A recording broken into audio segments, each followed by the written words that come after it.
I feel like I'm like my own one-woman show. Oh! Okay, I stole David's shirt. Dad against daughters dating.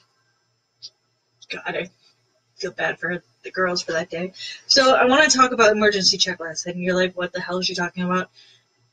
So I don't know about you, but when I would get upset, I would always like emotionally react to situations. I would emotionally get overwhelmed. I would emotionally um, eat my emotions. I would get high. I would numb them in one way or another when I would get frustrated or overwhelmed. I did not brush my hair today. So over time, hey Karen, over time I learned how to cope with certain situations. And I have this list I go through. So it's like take a bath, listen to a good song that makes me feel good, go for a drive, like go to like the store to get food or bread or milk or whatever. Um, just find a way to like get some alone time so I can like breathe and take some deep breaths.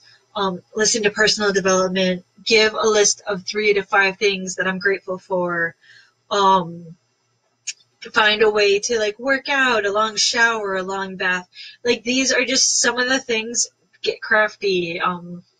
These are just some things that I find that refuels me and resets my batteries, so I'm not so frustrated and overwhelmed and you know what I mean? Like I find a way to deal with it instead of emotionally reacting to the situation. Um, and it took a long time and a lot of mistakes to get to that point. Like a lot of mistakes to get to that point. Uh, and I know that I was someone who had anxiety attack and a panic attack at the drop of a hat over everything.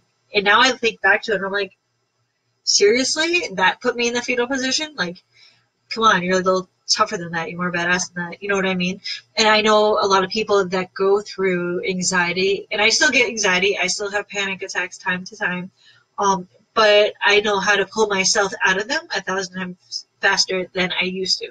Um, I, I, I hope this is helpful. I know I'm just kind of rambling, but I also know that like knowing or like just being aware in the first place that you have to react to yourself or react to the situation differently. Like step back. Is this worth getting like overreacting about? Is this worth screaming about? Is this worth having a panic attack? Will you feel this way in 10 years about the same situation? Are you going to be upset in 3 weeks about the same situation? Is it worth it to you? And just taking a step back and out of yourself and acknowledging that you're in that place where you're like freaking the fuck out. And then two, doing something about it instead of living in that freaking out state. Just doing one of those things, like I said, bath, shower, music, personal development, a gratitude list, working out, alone time, like anything. Just do something to pull yourself out of it faster than you would normally sit in it, if that makes sense. All right, that's all I got today. I have a boot camp starting next Friday if you guys want in.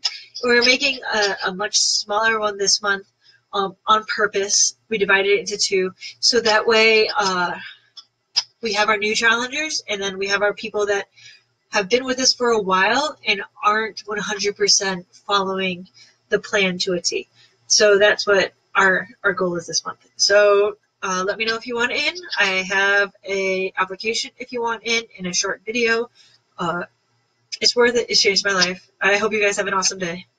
Bye. Shut up.